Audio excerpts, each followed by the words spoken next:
অবস্থান ও আয়তন।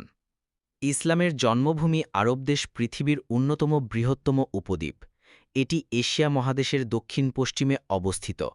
আরবের উত্তরে সিরিয়ার মরুভূমি, দক্ষিণে ভারত মহাসাগর, পূর্বে পারস্য উপসাগর এবং পশ্চিমে লোহিত সাগর রয়েছে।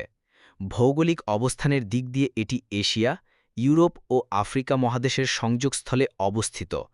এদেশের মাটি পৃথিবীর প্রাচীনতম শিলা, তাই আরবের মক্কা নগরীকে উম্মুল কুরা, অম্মিল কুরা বা আদিনগরী বলা হয়েছে।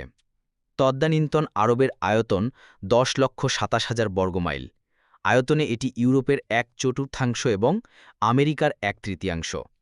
উত্তর আরবের সামান্য কিছু স্থানে মরুদ্যান আছে, সেখানে লোকবসতি গড়ে ওঠে।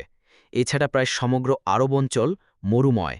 হেজাজ, নজদ এবং আল আহসা প্রদেশ নিয়ে আরব দেশ গঠিত।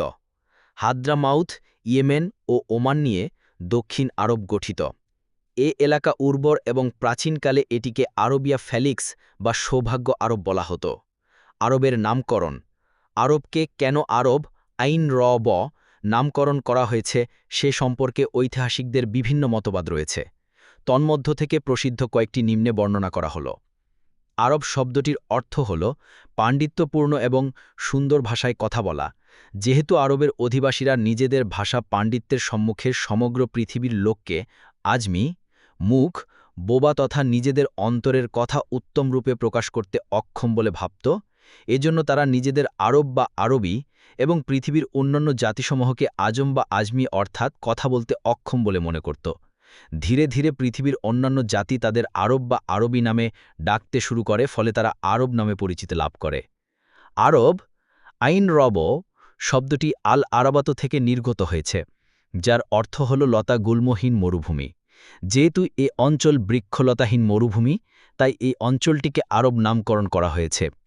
ইয়ারুব ইবনে কাহতান নামক এক ব্যক্তি আরবি ভাষার আবিষ্কারক ছিলেন, এজন্য এ অঞ্চলের অধিবাসীরা আরব নামে পরিচিতি লাভ করে। হেজাজের নিকটবর্তী একটি স্থানের নাম ছিল আরাবা। পূর্ববর্তীকালে সে স্থানের লোকজনের প্রাধান্য বেশি ছিল বিধায় সমগ্র অঞ্চল আরব নামে অভিহিত হয়। হিব্রু ভাষায় আভার শব্দের অর্থ মরুভূমি। যেহেতু আরবের বেশিরভাগ অঞ্চল মরুময়, সেহেতু আভার নামেই এ অঞ্চলের নামকরণ করা হয়। পরে আভার শব্দটি আরব নামে পরিচিতি লাভ করে।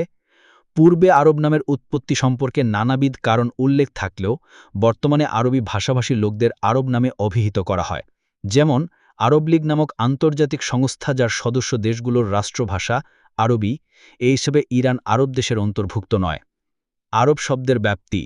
আরব শব্দটি মূলত তাদের উদ্দেশ্যে বলা হয়ে থাকে যাদের মধ্যে নিম্নোক্ত ৩টি গুণের সমন্বয় ঘটেছে, যথা যাদের ভাষা আরবি, যারা আরব বংশোদ্ভূত এবং যারা জাজিরাতুল আরব তথা আরব উপদ্বীপের অধিবাসী। উক্ত অভিমতগুলোর সাথে মহানবী সাল্লাল্লাহু আলাইহি ওয়াসাল্লাম এর একটি হাদিসের অপূর্ব মিল পাওয়া যায়। মহানবী সাল্লাল্লাহু আলাইহি ওয়াসাল্লামের আবির্ভাবের সময় এবং তার পূর্বে আরব বলতে তাদের বোঝানো হতো যাদের মধ্যে একত্রে উক্ত ৩টি গুণের সমাবেশ ঘটত। ইসলামের আবির্ভাবের পর দিকে দিকে ইসলামের প্রচার প্রসার এবং ইসলামী রাষ্ট্রের বিস্তৃতি ঘটতে থাকে এবং সঙ্গে সঙ্গে আরব ভূমির সীমানাও বর্ধিত হয়। একদিকে আফ্রিকা মহাদেশ, অন্যদিকে এশিয়া অতিক্রম করে ভারত উপমহাদেশ সহ বাংলাদেশেও ইসলামের প্রভাবে আরবদের কর্তৃত্ব প্রতিষ্ঠিত হয়। কালের আবর্তে ইসলাম বিজয়ী অঞ্চলসমূহ দুভাগে বিভক্ত হয়ে পড়ে। যেমন আরবদের নৈকট্য এবং তাদের বিপুল বসতি স্থাপনের কারণে যাদের ভাষা ও সংস্কৃতির উপর আরবি প্রাধান্য লাভ করে, ফলে স্থানীয় লোকেরা নিজেদের ভাষা ভুলে গিয়ে আরবিতেই কথা বলা শুরু করে। আরবি কালক্রমে তাদের মাতৃভাষা হিসেবে প্রতিষ্ঠিত হয়। যেমন মিশর, সিরিয়া, ফিলিস্তিন, ইরাক, লিবিয়া, আলজেরিয়া ইত্যাদি। যে সকল অঞ্চলের অধিবাসী আরবদের ধর্মকে ধর্ম হিসেবে গ্রহণ করেছে কিন্তু নিজের ভাষা ও সংস্কৃতি অক্ষুণ্ণ রেখেছে, এরা আরবি বুঝত, অনেকে আরবিতে কথাও বলতে পারত, তবে তারা তাদের মাতৃভাষাই কথা বলত।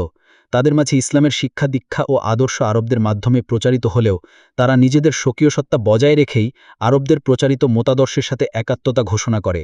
এ ধরনের অঞ্চল হল তুরস্ক, ইরান, কাবুল, চীন ও বাংলাদেশ। পাক ভারত উপমহাদেশ।